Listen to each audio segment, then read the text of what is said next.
Goodness gracious. Good times. Hi, everybody. Welcome to Smart Avengers. My name is Corey, and with me is Dylan and John. How's it going, guys?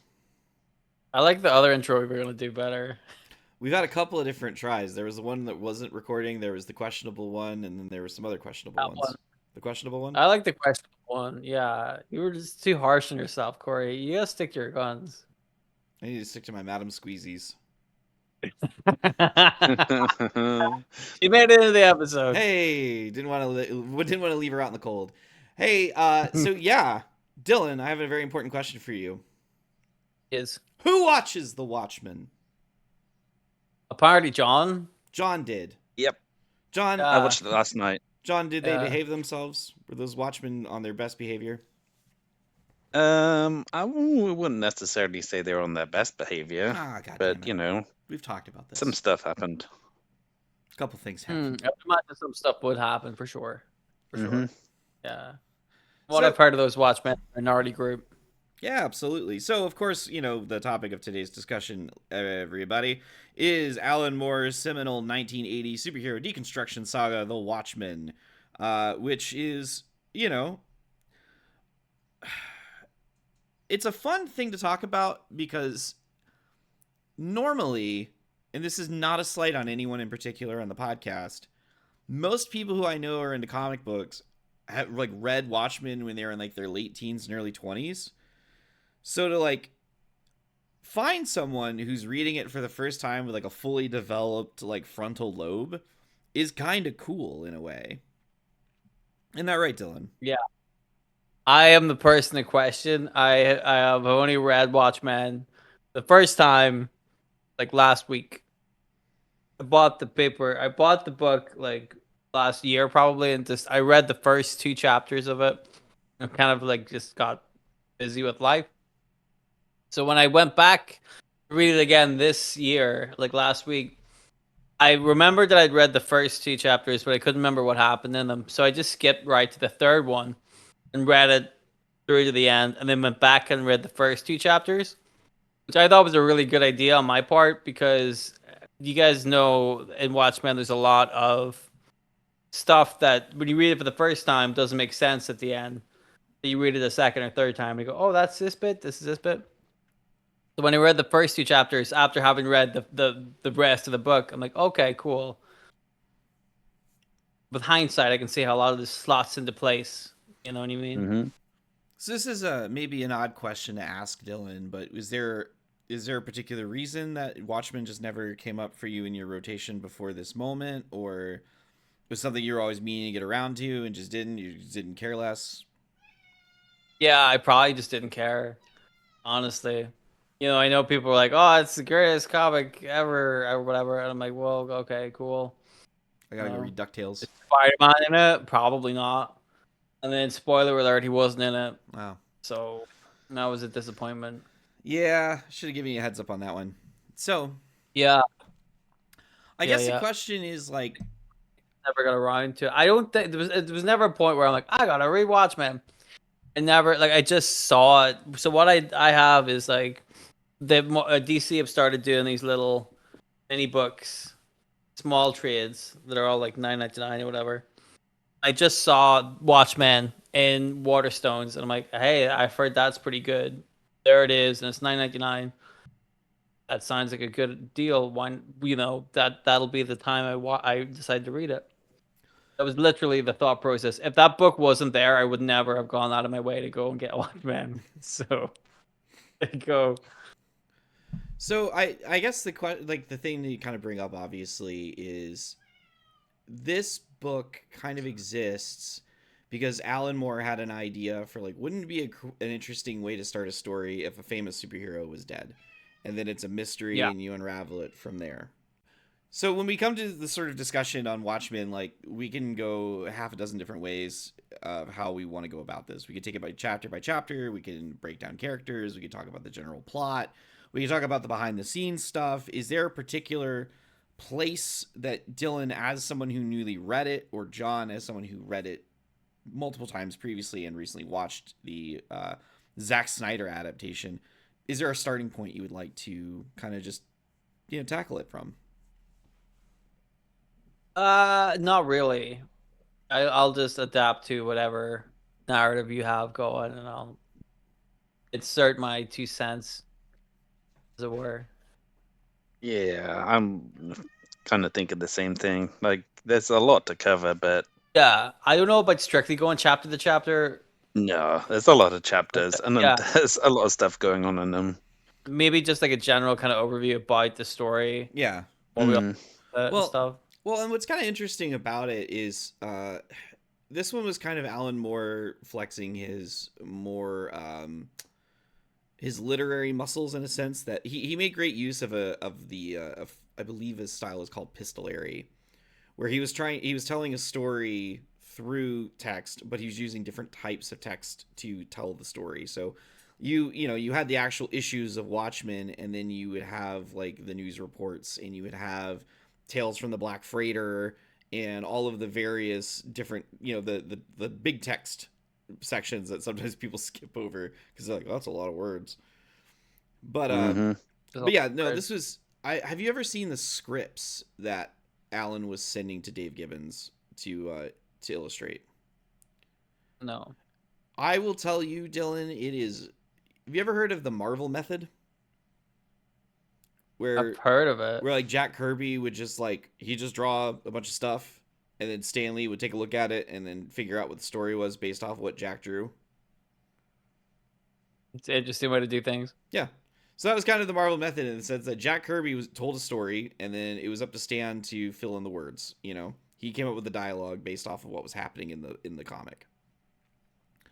Okay. This was not the case. Alan Moore's scripts to Dave Gibbons were incredibly precise and very, very thorough and very, very detailed about where he wanted things. It was very meticulously put together. That 9 grid system of almost every single page, is very telling in that sense. So I guess we'll start there. What were your takeaways from an art perspective on the book? Like, what did you like? What did you not like? What stood out to you? We'll take it from there first, I suppose. I really like the art. Mm-hmm. I thought the art was really good, like all the way through. I really liked that a lot. I did like the different perspectives, like issue to issue. So, like, one issue is just like Rorschach's like journals or whatever, or from his point of view, and then one of them's from like Night Owl and who's it called, Silk Spectre. Silk Spectre. hmm So like one's like from her point of view, and it's all kind of like um, it's a very good kind of weavy tale that I like. Mm-hmm. Um, it all kind of does very very it ties up all together at the end very very well, which I like. I really like the ending. I really hmm like the ending. Like a lot, like everything about the last issue, but like especially like the last page of the issue. I'm like that I like. Okay. So yeah, I don't know if I should, Well, okay. spoiler alert. I guess we'll say it like this. I feel like if you have not watched or if you've not read Watchmen and you're watching our video discussing Watchmen, there might be something fundamentally wrong with you. So I Yeah. feel like it's safe to discuss spoilers for a book that came out 30-ish, 40-ish years ago. Okay. So that being Um. said, do you want to try to take this from the the discussion guide? We will do the homework throw me piece. some of the. All right, well, Yeah, let's see what some. Are. all right. So this one's a history question for you both. By the way, this is from the Comic Book Legal Defense Fund discussion guide on Watchmen. This is reasons challenged, unsuited to age group and nudity. By the way, this is why this book has been thrown out in the past. Themes are fascism, Okay. free will, moral relativism, ends justifying the means, superheroes defining justice, questioning authority, and taking responsibility, and the suggested age range, as we might have discussed, high school and above. So I feel like we're okay. Yeah. Yeah. So the very first question it asks, and this is to both of you, how does Watchmen reflect the era during which it was written and in which it is set? So this was written in the 1980s in America. We were still in the midst of the Cold War. The Cold War was kind of crumbling, though, with the Soviet Union kind of getting a little more, I don't want to say desperate, but their grasp was certainly falling. And there were still very major concerns about nuclear war. Hmm. Well, I think that the comic does a very good job of describing itself in like an alternate history where like the Cold War still is a thing, but it's a little more heavily weighted towards America because of Doctor Manhattan. So Doctor Manhattan's a big blue guy who gets his dick out all the time. The Cold War is going more to America's way because Doctor Manhattan exists and is like a deterrent to nuclear war. Yeah, it's the notion of superhero as nuclear weapon. Because in the setting, Dr. Manhattan is the only hero that has powers. Everyone else is just a guy in a costume. Right, but his powers are so like ridiculously immense that he becomes that kind of like, well, if we attack America, we're going to have the wrath of Dr. Manhattan on us. And that is also shown through the comic whenever he and the comedian fight in Vietnam and essentially win the Vietnam War for America. Yeah. Based on the way that Dr. Manhattan is able to just like disintegrate tanks and stuff like this. Essentially just eviscerate people. Yeah, so it means the world has already seen this happen. Mm-hmm. And because of that, it's put people on edge to not delve any further. In one of the text chapters at the end of one of the issues, I think it's from the New Statesman, the New Frontierman, I don't know, that one. One of them, they talk about, maybe it's not that one, but one of them, they talk about the idea of Dr. Manhattan as a deterrent for the Cold War and against the Soviets. And they suggest that it's not really a proper deterrent because Dr. Manhattan can evaporate like 60 to 70% of the nuclear warheads that Russia might send to America. But, that's still an awful lot of nuclear warheads being sent to America. Yeah, exactly. Total destruction divided. I think they say total destruction divided by 10 or 20 is still total destruction. Yeah. And they're like, at some point, it's a deterrent in that it slowed down things significantly. But like, if Soviet Russia really did want to destroy everybody, they could do it, and it's still on the table. So I like that that's kind of raised as an alternate viewpoint. Even though it's not in the main comic, it's kind of just in the text at the end of one of the issues. But it's an interesting point of view. Yeah, so Watchmen is a book about paranoia and fear and anxiety. Mm-hmm. And that is essentially what the mood was during the Cold War. We don't know if something's going to happen, but we know that there's the potential for it to happen. And it's like, can we trust the people in charge not to pull the trigger? And we recently kind of had a mini one of those a couple of weeks back, if you remember. But yes. I was going to say, I feel like having read Watchmen now, it's actually quite timely because a lot of people, obviously Watchmen was very popular when it came out, but it's always been very popular for a long time. Since it came out, obviously the Cold War kind of ended or fizzled out, shall we say, somewhere in the 90s or the early 90s-ish. Yeah, you know what I mean? So like, people still read it after that. I'm like, oh, this is nice. Having read it this year, I'm really like, wow, this is pretty on the nose. A little bit too close for comfort. It really seems a lot reading it now for the first time. Like, oh boy. Yeah. How about that Richard Nixon as well? Yeah, great Still guy. President. Yeah. Yep. After what is he on his third or fourth term or something? I think he's on his third term. Have been in his third term at that point in the timeline. Yeah. Mm-hmm. Well. Wow, I'm sure we'll never see that in our lifetimes. One can hope.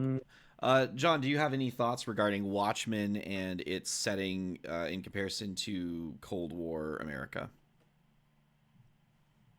I mean, you guys have pretty much covered it. Really, I think it's very smartly done on how it kind of plays out the Cold War tensions in a like superhero tinged kind of way, with the Dr. Manhattan being that sort of deterrent.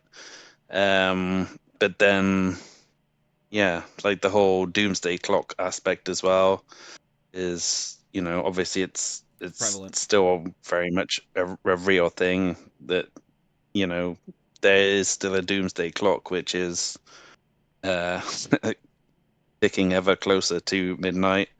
Yeah. So, yeah, I just think it's a really smart kind of play on all those themes. Yeah, that's one thing that I did think about the whole book is that it's incredibly smart. Just all the way through it, it's incredibly well written. And Yeah. just like the world building as well is really well done. Like, to come up with this sort of alternate timeline of events, and like all the sort of knock-on effects of, all the different things that happen, like, in Watchmen, because of Dr. Manhattan basically winning the Vietnam War single-handedly, pretty much. Like that, helps Nixon consolidate power and keep it in the White House, and then, he can kind of uh, shuffle under the carpet all the Watergate stuff as well. And so, like, all these little things, like, yeah, it's just, it goes to show Alan Moore's imagination, really, like, how he managed to figure all this stuff out and make it make sense. Yeah, there's a lot of moving parts in that book. Anyway, naturally, just to tell that story and for all of that like world building and different like historical stuff that he's been talking about since like the 30s, to be able to like remember all that and tie all together must have Mm. been very difficult. Well, and then you also have, like you mentioned, there's a lot of moving parts, much like the gears of a watch. Hmm. Yes. Mm. Anyway, second question. We'll do it kind of as a preface before we get to it.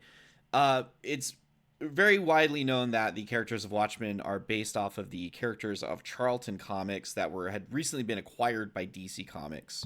I think that Alan Moore originally I think he wanted to use characters from Miracle Man, but when he pitched I think when the idea was kicking around his head around with Marvel, regardless, when he went to DC with it, I think he was going to do Charlton, but then DC was like, actually, we kind of want to take those characters and do something different with them. So he just based the characters off of the Charlton characters. So very famously, Night Owl is Blue Beetle, Rorschach is the Question, Peacemaker is the Comedian, Nightshade is Silk Spectre, Ozymandias, I believe, I can't remember his name, it might have been Thunderbolt, Daredevil, something, one of the two. I can't remember exactly. The character was so minor even in Charlton. But then, of course, the final piece of that question was Dr. Manhattan was Captain Atom, who is still very a big part of the DC continuity as well. So, that being said, are there any true heroes in Watchmen? Are there any true villains? Explain your reasoning. So, this is a book of shades of gray. Do you think there are any true heroes or true villains?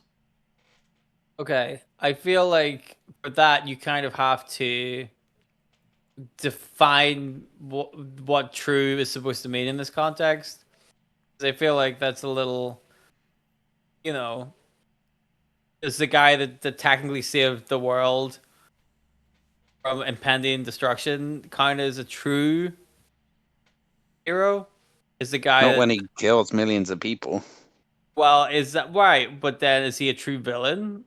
Saving, he killed millions of people, but he saved millions of people at the same time. I mean, that sounds like a Mm. Thanos Doctor Doom plot, though, as well. I mean, that's Yeah, what a lot of people came Yeah, back yeah. with Avengers Endgame and what have you was Thanos' plot, while a very simplistic approach to it was for the quote greater good, Doctor Doom also Right. makes very similar claims of doing things for the greater good.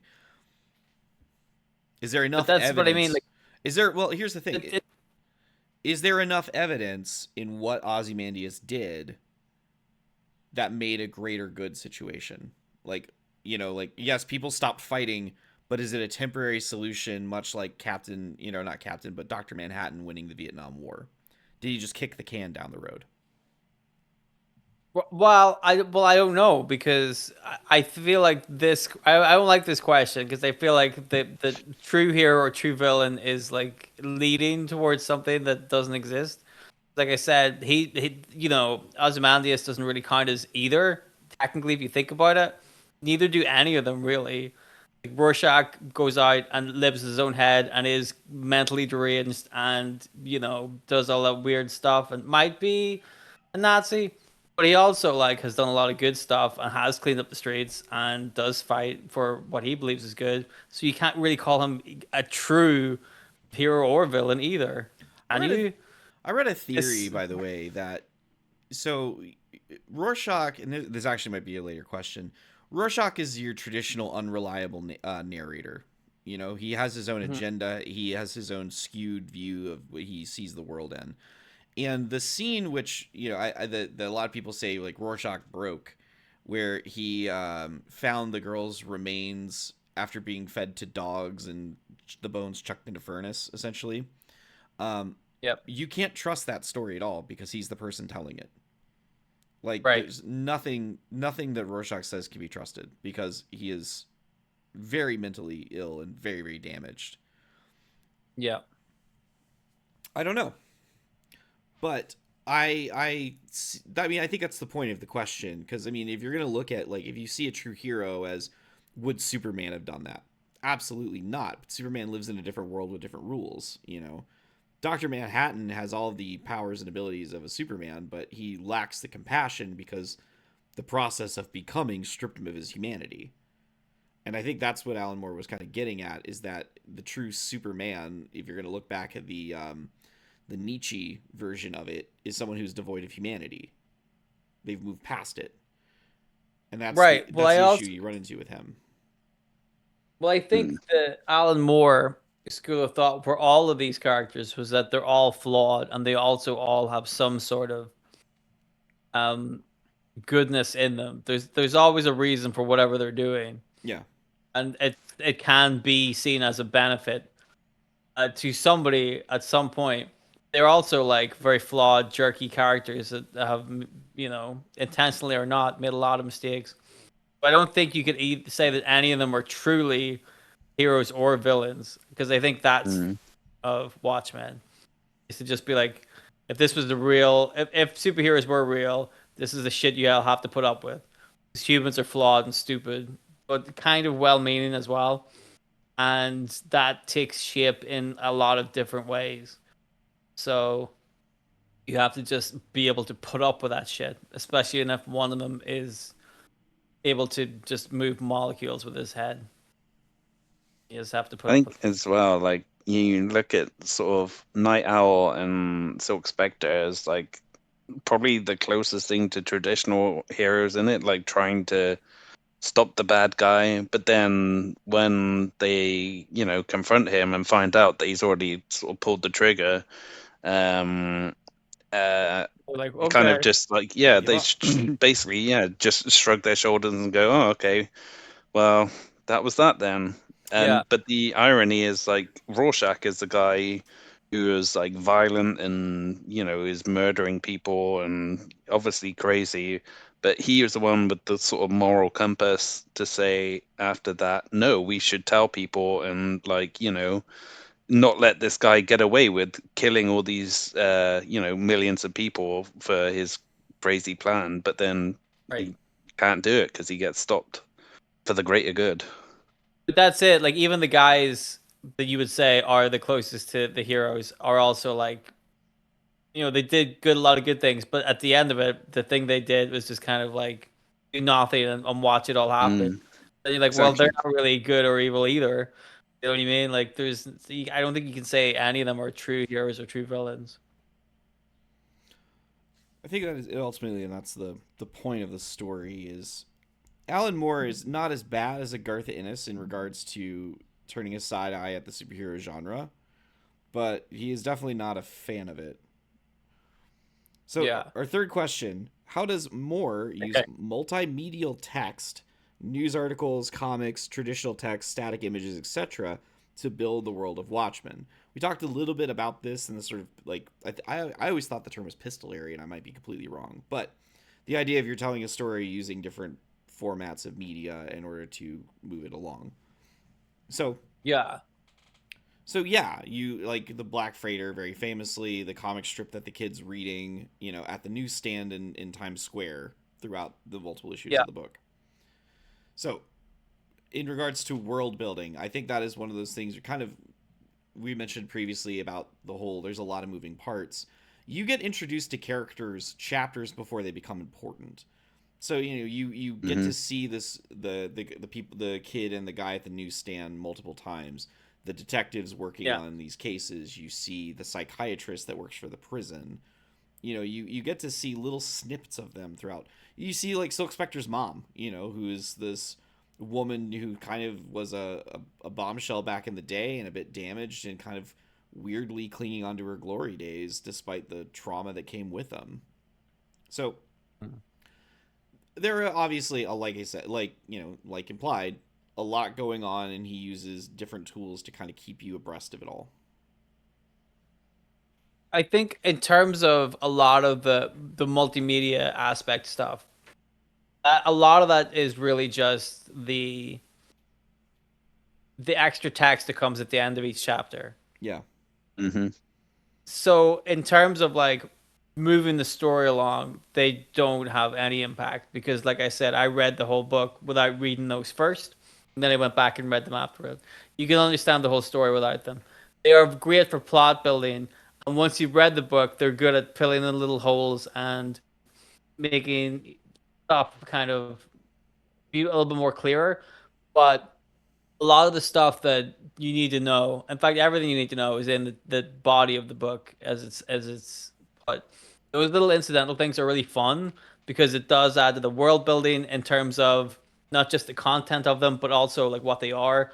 This is a chapter of the guy's book, or this is a newspaper clipping from the newspaper that's in Watchmen, or this is um Ozymandias like looking at his toy line of stuff, which he would do, and leaving notes and stuff.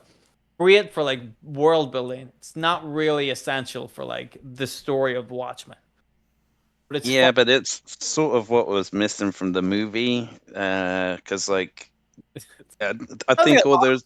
from the movie. Well, I know, but like the those little pieces in the book were they just add like a bit of subtext and layering to everything, Hmm. whereas the movie was missing that, and it was all kind of very surface level. Like a lot of those characters that Corey mentioned, who Barely kind see of, them. yeah, they have like significant roles in the book, and kind of you come to care about them, and then in the movie they're just like completely peripheral and like forgettable characters really. So I think that goes to the strength of the book and what Alan Moore was trying to do by adding all those extra layers in there. It Well, just kind of. yeah. So this is I have two thoughts on this. Thought one, I think a really fun follow up would be if Dylan you did watch Watchmen, the Zack Snyder film, and then Mhm. we have a kind of a we touch base on it and see like what did you notice as someone who freshly read it in comparison to like what was presented, because I remember I saw it in Yeah, theaters twice, and I watched it the first like time. I saw it. Yeah, I liked it the first time, but something felt weird about it the more I thought about it, and so I went and I saw it a second time, and then kind of came away with more of my like, all right, this is actually how I feel about it. I had the same reaction to Man of Steel, which I didn't see Man of Steel the second time because I was like, I really liked it, but I'm like, I just like Superman, and I think I was just excited to see a Superman movie. Zack Snyder that connection does there. sound like Yeah. Anyway, um would that's that be a whole other? episode? I think so. I think we can make an episode out of it. Because I think Yeah. like the marketing around the movie of Watchmen, Dylan, is fascinating. After you read that, they put out action figures. They made a video game where you play Rorschach and Night Owl. That's like pre-movie stuff. It was a whole to do. I think it would be a fascinating touch base to like go. Yeah, DC and Warner Brothers really thought they were gonna make something big out of this, like dark kind of a psychological thriller mystery. Like they wanted to make this big action film out of it, and it was like, it's not what this is. I will Right. say there's like 3 different versions of the movie as well. There's like the For sure. theatrical, Fucking then Zack there's Snyder the can't- Zack Snyder director's cut, he can't and then fucking there's go. the ultimate cut, which I believe weaves in part of the Black Freighter? Tales from the Black Freighter Because as that well. was a big I criticism, gotta was watch. that Tales from the Black Freighter wasn't included. I gotta watch Yeah. 3 films. No. I gotta watch the same film 3 times. John, I would say watch the theatrical cut, because that's the one they sold us on. Yes. Watch the theatrical Yeah, cut. yeah, yeah. It's also the shorter one. So This shit Mhm. happens all the time. They always sell you on the theater film, and then Zack Snyder goes, "Oh, this is the film I wanted to make. Here's my film." Like, you're the fucking director. Jared Leto's in this one. He's got long hair. Anyway, Oh, fuck off. he's one of my weird on-site people. I have like 2 people I am allowed irrational hatreds of in my life. It's him and Lenny Kravitz. Couldn't tell you why Lenny Kravitz. Just bad vibe. Bad vibe. Regardless. Bad vibe. Yeah, bad vibe. Don't know what it is. I don't like fucking Bohemian Nepo babies. On site. Anyway. Anyway.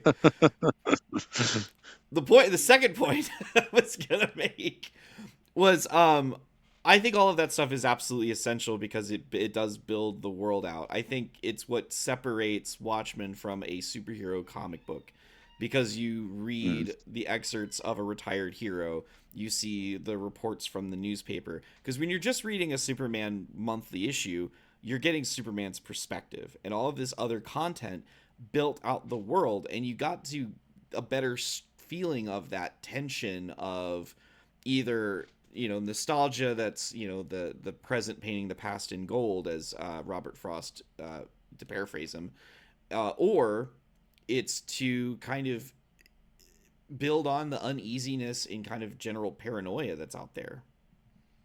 And I think if you don't have that, then yeah, you're just reading a straight superhero comic and you're not getting the full extent of what Alan Moore's trying to say.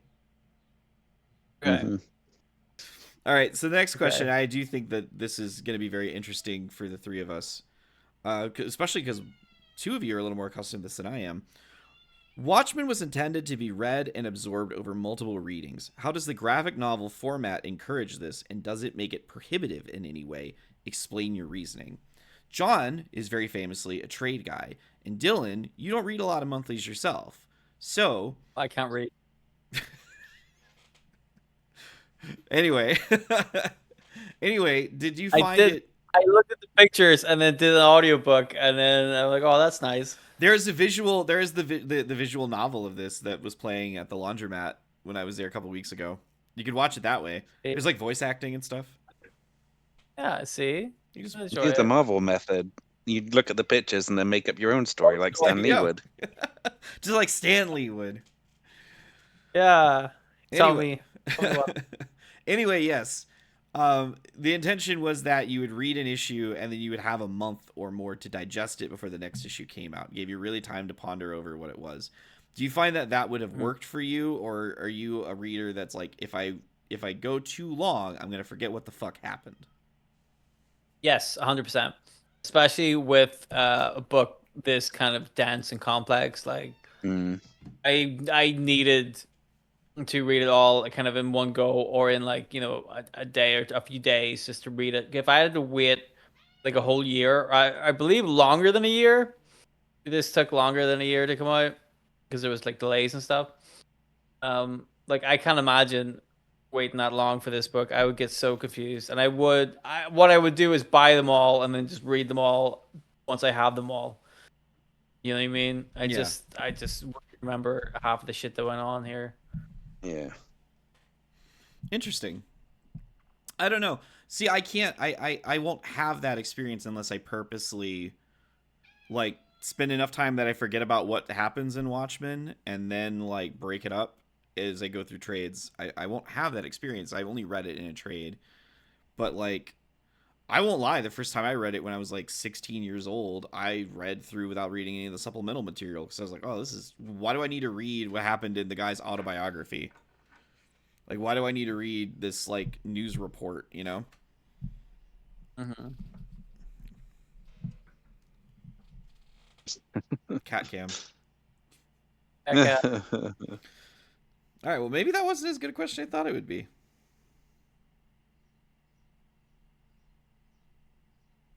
There's still 17 more questions to go, so that's fine. We'll find one we like. All right. At the end of Watchmen, we see a conversation between Dr. Manhattan and Ozymandias, questioning if the latter's actions during the book were justified. Were they? Explain your reasoning. We kind of touched on this a moment ago. I think we talked about that. Are you comfortable? Do you want to dive in any further than that, or are you satisfied with your answer? I'm pretty satisfied. I don't think that they are justified in terms of the evidence he's been given. Because again, this is a man who has taken a lot of stuff into his own hands to create this very specific solution to a problem he has kind of imagined that hasn't happened yet. Yeah. Really. And it's a lot for one person to kind of go through. I'm as well pretty sure as well there's got to be a solution which doesn't involve murdering millions of people. Biogenetically creating a giant squid monster. Yes, exactly. There's got to be easier ways. Exactly. There's a lot of stuff going on here where you're like, oh, this is my idea and I've already done it. You're like, okay, cool. You didn't think of like talking to somebody else about this because therapy might have been really helpful for you. Well, I think something just else, a bit of brainstorming. Yeah, I think something else to remember that I think gets passed up, and I definitely felt this. I can't remember the name of the actor who played the role in the Scott Snyder movie. Adrian is just a guy. He's a very smart guy, but he's just a guy. So, I mean, he's someone who decided to make this decision for the betterment of the whole world. And it's like based off of what? You know, like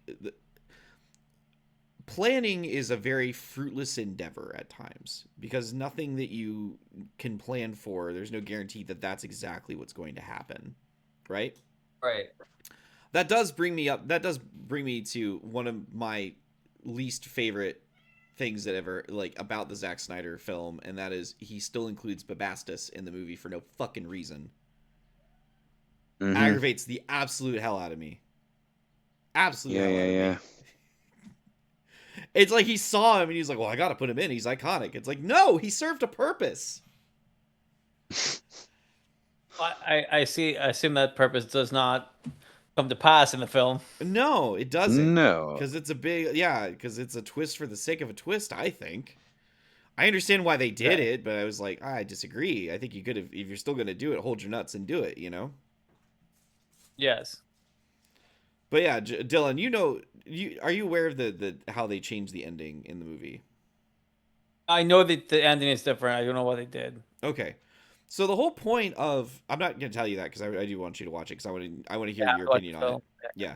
But the whole point of Babastis existing is to foreshadow the fact that Adrian has been experimenting with bioengineering and creating these like weird monsters, right?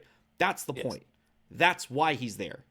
And for them not to do that and still include him is fucking insane. Because all it does is it reinforces the idea that there's something special about Adrian. And there's not. He's just a dude. He has money and he's smart. That's it.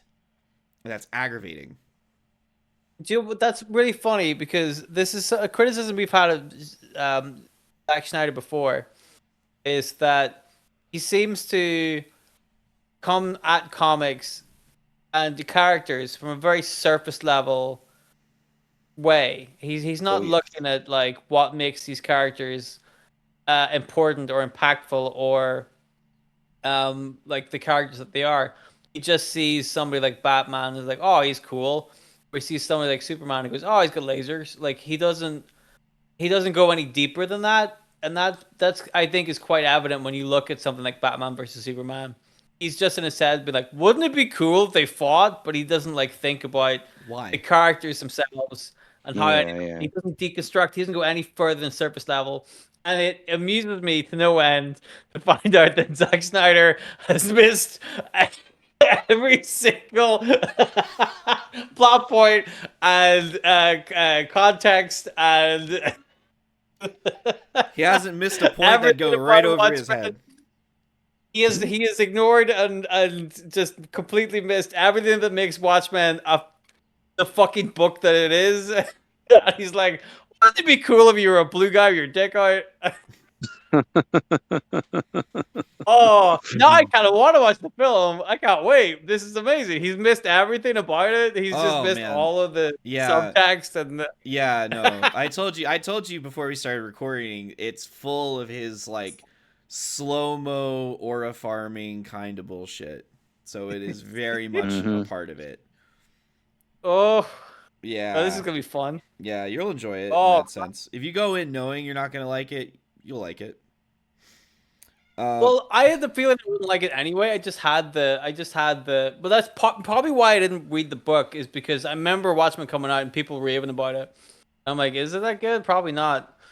And I was pretty confident that a lot of the people that I knew that had watched the film had not read the book. So I'm like, I'm not taking your word on this at all.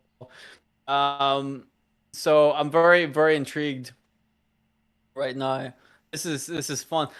Good to see that Zack Snyder has not changed a bit. No. That's fun. You know, Still batting 100. God no. So good. the next question is, would it be possible for Moore to tell the story in Watchmen using another medium? Why or why not? We've just discussed a movie. Yeah, this was a big contentious point that Alan Moore wrote that specifically because he thought this would be a really good story to tell in a comic book kind of style, the way he told it. And he specifically didn't think that it would work as a film because of the way he wrote it and portrayed it. And when you know who won the pony. Apparently, it was correct. Yeah. When you know who won the pony on that one. Yeah. All right. Yeah.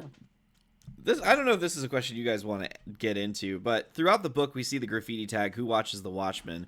What would you say are the Watchmen in our society, and what role might censorship play for these Watchmen? I don't know what that means. Yeah. Well, we don't have Watchmen in our society. Yeah. Yeah, right? Like, what do you...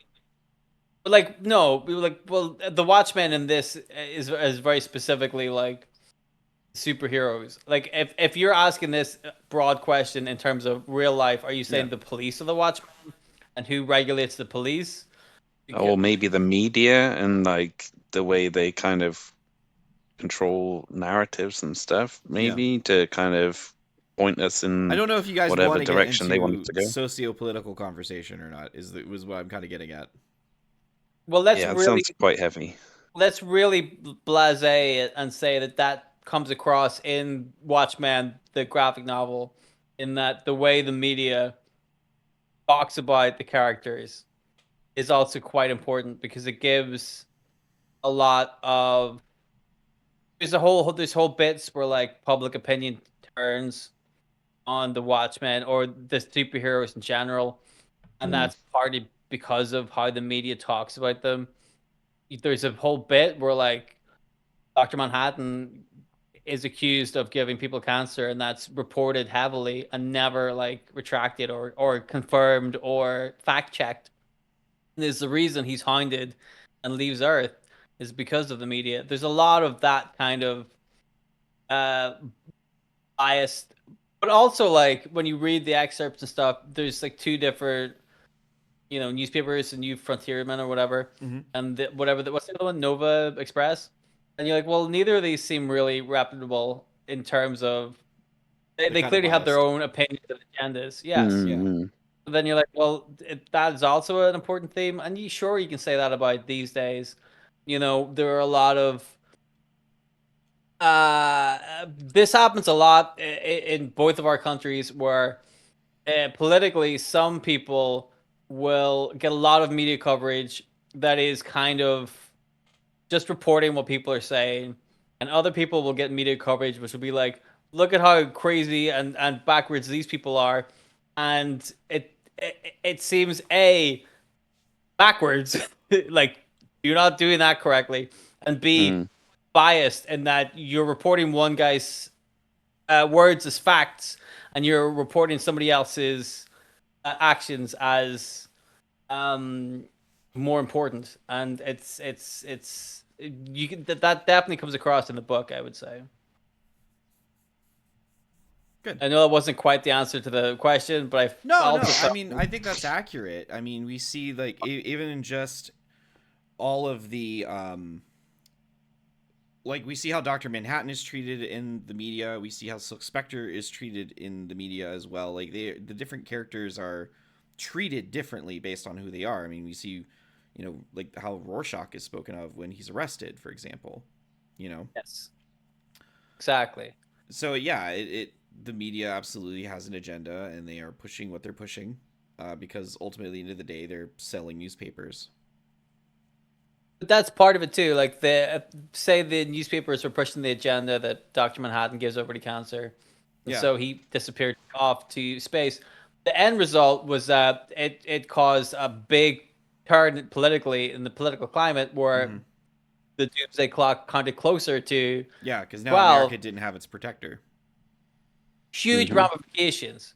But that didn't seem to be, and again, I think that's a parallel to these days where like the news will report on stuff that is very one-sided and comes to an eventual consequence where you're like, this could have easily been avoided had this been framed a little bit more sensibly, shall we Hmm. say.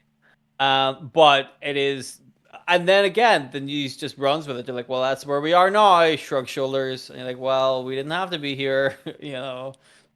Um, so yeah, well, I put that in there.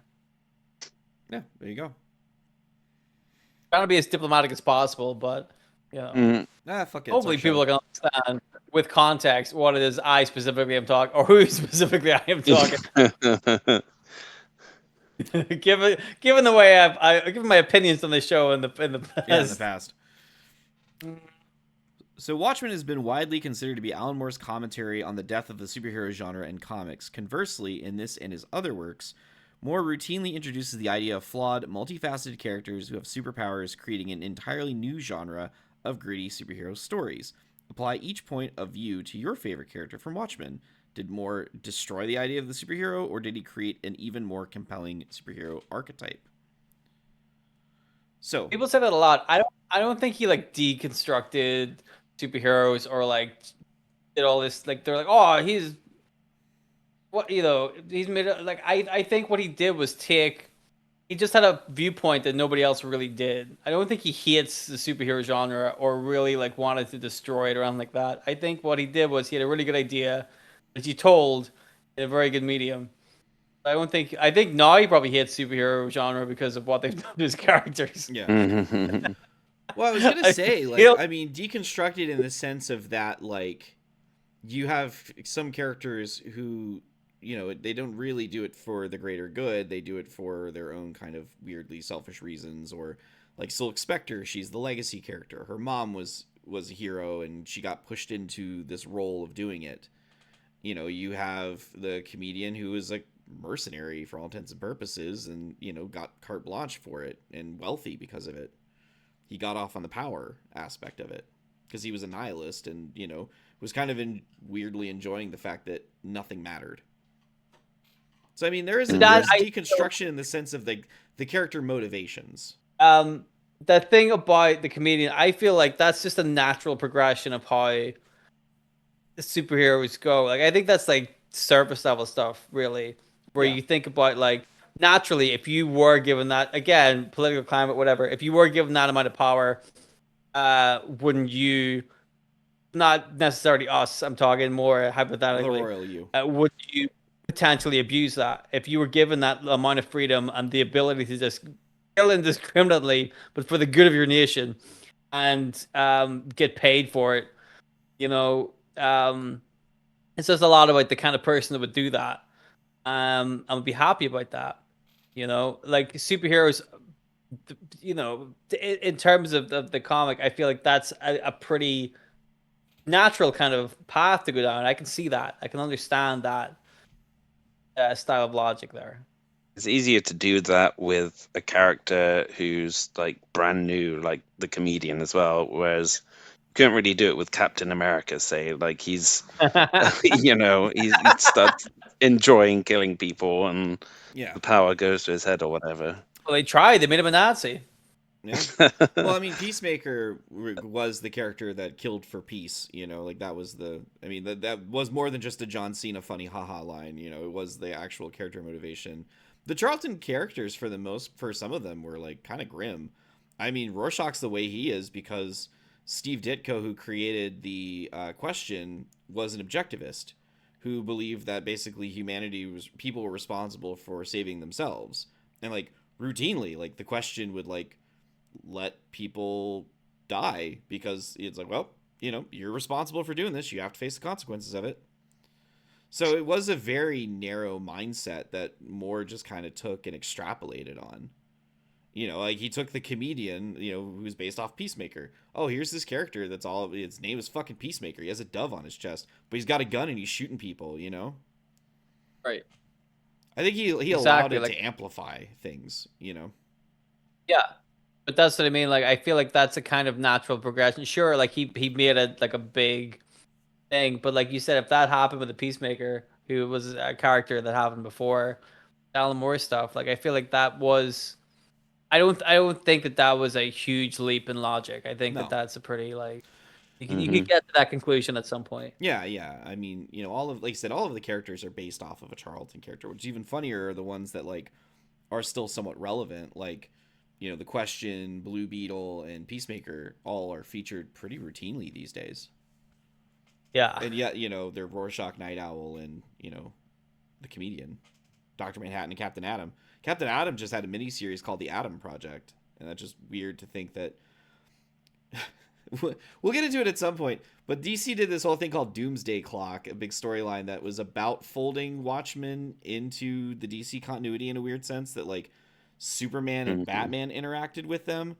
But I did not read it, and I don't know too many people who actually did. So it's kind of one of those, we're gonna act like that didn't happen. I've read it. What'd you think of it? Good. I mean, I thought as an homage to the Watchmen, it was pretty good. Like it followed the same sort of art structure, with the panels and stuff.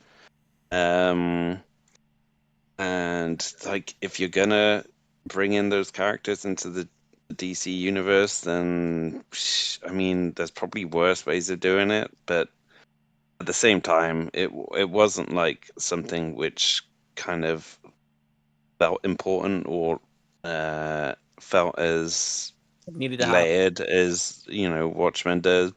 Mm. And like yeah, I can't even remember how it ends. It was that sort of unmemorable. Yeah, it was a sort I of mean, a if you want a sequel to Watchmen, watch the HBO series that came out like 6 years ago or something like yeah, it that. was a good bit ago. Because it was set about 20, 30 years after the events of Watchmen, and only had like a few characters who kind of carried over, but it felt very much of that world, but telling its own story. And again, like sort of very smart in the way it told it as well. So There you go. this is considered one of the all-time great graphic novels of all that have ever been created from start to finish. Do you Yeah. think is there any that you would put up against it? Like, is there one that you would say this is better than Watchmen? I don't know. I feel like Watchmen kind of stands out on its own as a thing, which I really like. I don't know. Like off the top of my head, it's after having read it, it is very good. It really is incredibly well written um story. So right off the bat, I don't know if I could properly think of anything that is as good in terms of the kind of story it tells. That, I mean, I might say another Alan Moore graphic novel, From Hell, which is all about like his theory on the identity of Jack the Ripper and like the amount of detail it goes into in like his research into Alan Moore's research into all the like murders that Jack the Ripper committed and all the people who were murdered as well, and like trying to bring that all to life is yeah, it's incredible. And he puts his case out there for who he thinks is the person behind it all. But kind of adds in this sort of I don't know, like metaphysical kind of like stuff going on around it as well. So Okay. it's super interesting from like a historical point of view and just from like a good read point of view as well. Okay, interesting. So Alan Moore's competing with himself. Yeah, basically. Good man. Tough. Yeah. I mean, I can't think of anything off the top of my head, really. Like, I'm sure there is something. That's pretty good. But I mean, the Clone Saga was pretty good. Yeah. King's Conquest, Conquest of Kane, whatever. Kang Dynasty. We only did 2 episodes about it. We're gonna get 1 episode for Watchmen, a seminal, like all-time great, and we spent 2 episodes talking about Kang Dynasty. Well, I think in context you can see why we spent 2 episodes talking about Kang Dynasty, because what the fuck, right? Jesus Christ!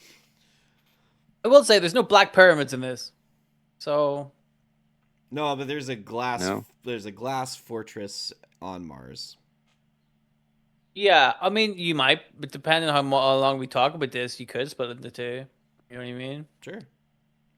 You never know. We could make 7. Well, we're gonna make another episode where I watch the film, so Yeah, we're yeah.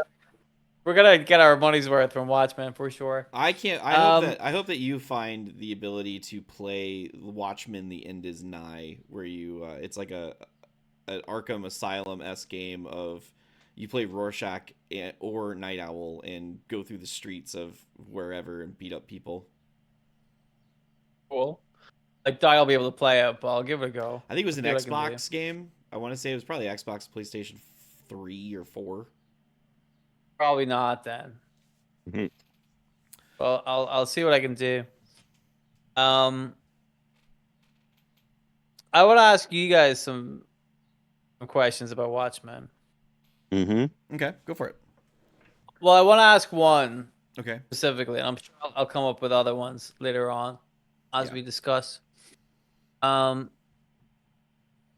Is there any like moments in the book that you really were like, that's good?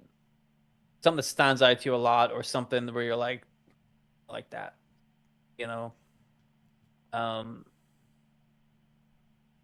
Yeah, you know what I mean? Like, stand out little moments. Because there's a lot of little touches and stuff in the book. How about Ozymandias? Like I said, I really like. What does it say? How about Ozymandias faking an assassination attempt so that people wouldn't suspect that he was up to something? Yeah, because again, like later on in context, you look back at that and go, great.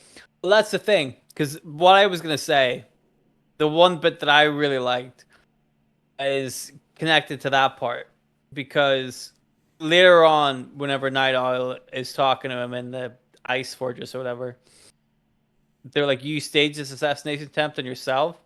What if the assassin had shot you first instead of your assistant?"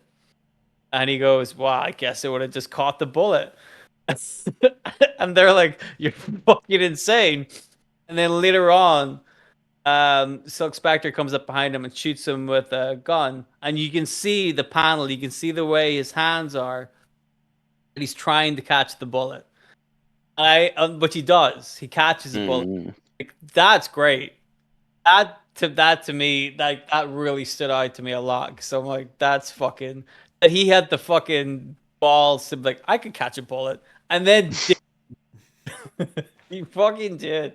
That's great. And again, it says so much about that character. Yeah, I remember someone comparing the character to a certain political figure these days that you're not a fan of, Dylan. In the That's a sense that lot of them. he has a lot of branding, you know, doesn't mind putting people in harm's way if it means he gets what he wants.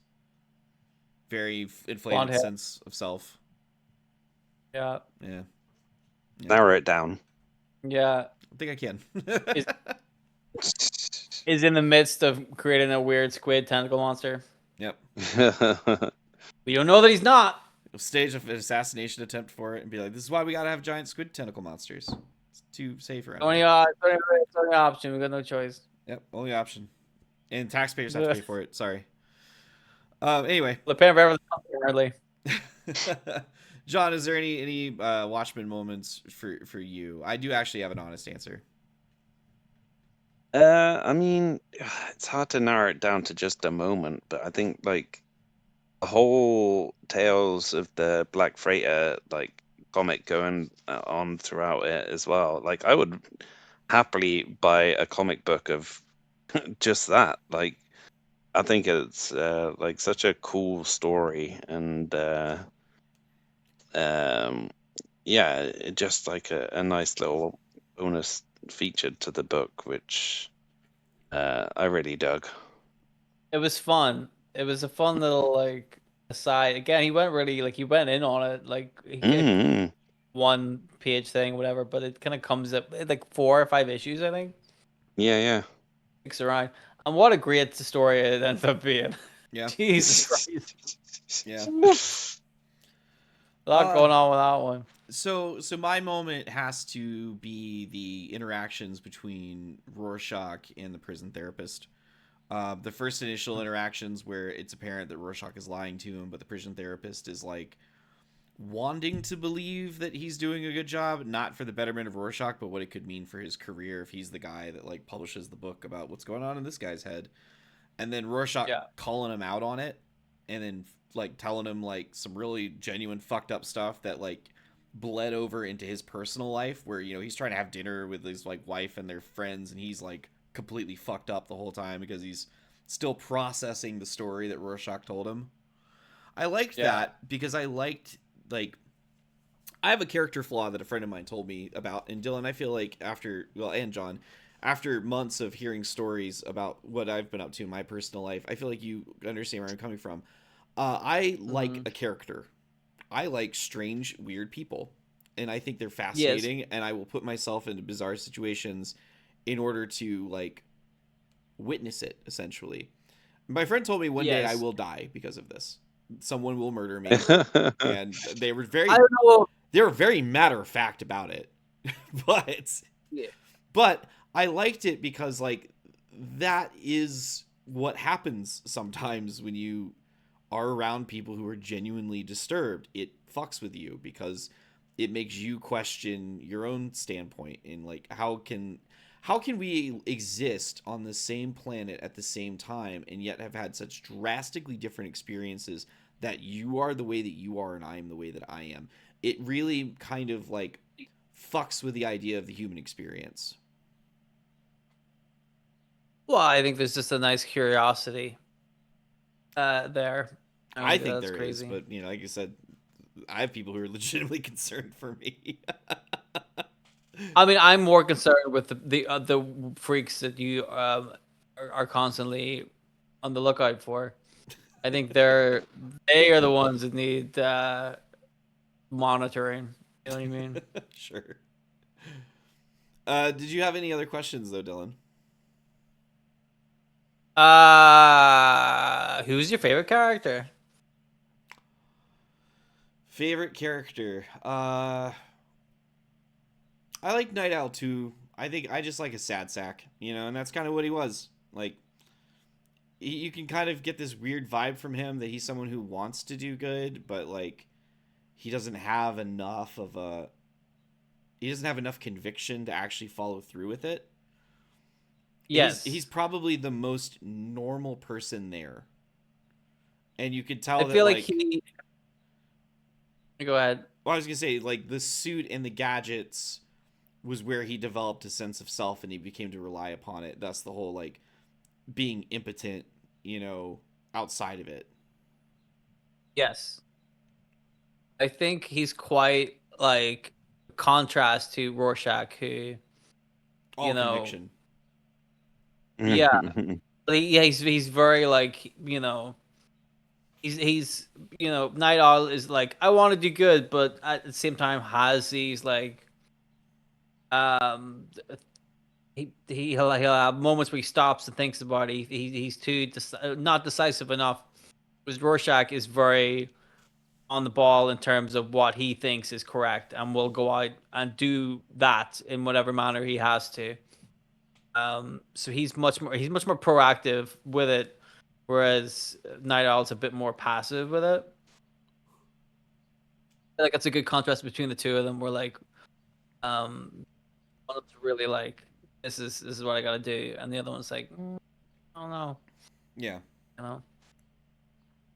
I mean, and it's something that like Rorschach even calls him out. I mean, people call him out to his face all the time about it. Like Dan is weak in comparison to everyone else. Yeah, He's the one that feels like being a hero was a hobby. right. Like with the stuff, his all the inventions and stuff. It does seem a lot like he's, you know, it's it's a reason for him to make all that stuff. Yeah.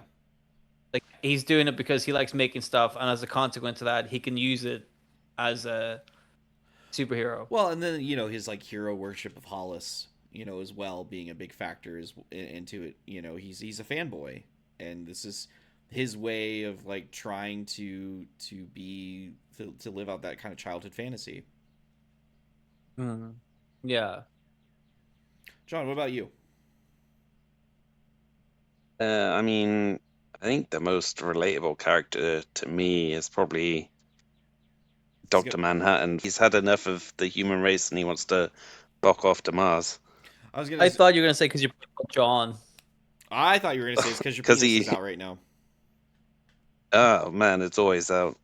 And it's really blue. It's really blue. You gotta take those rubber bands off, but it's bad for your circulation. Mm. Yeah, makes it look bigger. Does it? It shrivels up and falls off. I don't think it's gonna look too big. Oh wow, yeah, no, I mean Dr. Manhattan is a very compelling character in the sense of like, he's someone who's completely devoid of humanity, and it was a very gradual process for him at first, where he kind of realized that he was pretending to still have it for a long time, and then eventually it just all withered away. Yeah. I would have said I feel like a lot of them are very like captivating people to read. Do you know what I mean? So like I Mm. really like reading Rorschach stuff because he does seem like a totally different character from like everybody else. He's quite extreme in that sense. So I thought he was fun to read. He also has quite a like um unique kind of way of talking where he doesn't say all the words in a Yeah. sentence.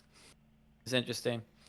Um I find him very fun to read. I also really like Dr. Manhattan in that there's something really fun about this like insanely logical person who can't seem to understand like nuance. He can see all the atoms in space, and he can create fortresses out of glass or whatever. He can do all this stuff logically because he knows how the dots are connected, but he can't seem to understand like proper human emotion or nuance or stuff like that. I find that a really fun character. Like that, if you can get that character right, it's a great time, and I think they really got that character correct. That was a lot of fun. So I would say those two are the best because they're the most fun to read. You know. All right. Any other questions that you had, I don't think so. John? I liked it. It's a good book. John, did you have any thoughts or questions that we feel like we may not have covered? Mm, not Not that I can think of. Over a lot of stuff. Yeah. One more note on that, I suppose, is how do you feel like Alan Moore feels about his career? That this is considered. A lot of people say this is his best work. Do you think he agrees that this is his best work? Do you think he would rather not ever talk about Watchmen again? Because he did very publicly distance himself from DC Comics. Mhm. Well, part of that's because they wouldn't give him the characters. Yeah, he wasn't getting that Neil So like, Gaiman deal. I feel like he's still pretty proud of the work he did. He's just disappointed that he doesn't get any kind of like financial benefits from that, which is, you can see where he's coming from. If Watchmen is one of the most successful comics of all time, that spawned all sorts of like, spin-offs and media and all this other lucrative stuff that he doesn't really get a part of, despite being the one that made it. Yeah, you can see why that would be a little bitter. I can understand that. I don't think he's bitter about the comic that he wrote at all. Yeah. I think I he's think he probably bitter. imagines he's like written better stuff since then, though, because Yeah. he wrote Watchmen as a relatively young man, and He's been working he ever has since. still been. Yeah, he's done loads of stuff since then, like League of Extraordinary Gentlemen. mostly concentrating on. Yeah, V for yeah. I Vendetta. mean, but then he's sort of left behind comics as a genre anyway, and now he's just focusing on writing novels and stuff. And I think he's probably more proud of those. I agree with John that Alan Moore probably, if you asked him, he probably thinks that he's written better stuff than Watchmen, even if the world doesn't. Even if the world doesn't. So that being said, we are going to have a follow-up episode, maybe soonish, depending on how quickly you get around to watching Zack Snyder's Watchmen. Again, don't watch the director's cut or the cut that puts the Black Freighter animated stuff in the middle of it. Just watch the theatrical release. That way you get the full experience that I got. Mm-hmm. Hey. But speaking of movies, John, what is your movie count at for the year so far? I am now up to 497 movies for the year so far. So you're about to hit 500 movies, and we are not quite in the middle of the year yet. Well done. Yeah, it's going pretty well, I'd say. I'd say so. It seems like you're on pace. What was your most recent one? Watchmen. Yeah, I It guess so. Was was it? The Strangers Chapter 2. Oh, okay. Interesting.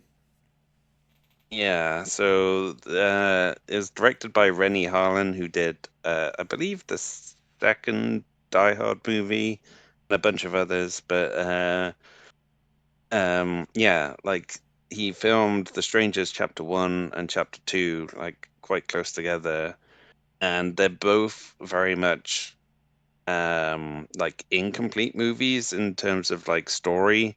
Like the one is the Chapter 1 kind of finished on a bit of a cliffhanger, and then so did this one. So it's like a bit of an unsatisfying watch experience because it doesn't feel like I'm, watching the full story. So yeah, wasn't a huge fan of it. That's fair. I'm not sure many people really cared for the first one, though. No, I mean, it was basically just a rehash of The Strangers from 20 years ago. So Yeah. Actually, John, Yes. if people want to see your review of The Strangers, or maybe get a head start on us and see your review for Zack Snyder's Watchmen, where can they find that? they can head to Letterboxd and find me at Big John Bowski, all one word. Dylan, what have you been up to lately? I do a radio show on Monday nights from 9 o'clock to 11 o'clock UK time. So if you're in the UK, you don't have to change your clocks. You can listen to it anywhere in the world if you have a web browser and access to the internet. So you just check whatever the UK time is and Yeah, I've log listened on to at it that. before. And it's great, isn't it? It's I'm a big fan.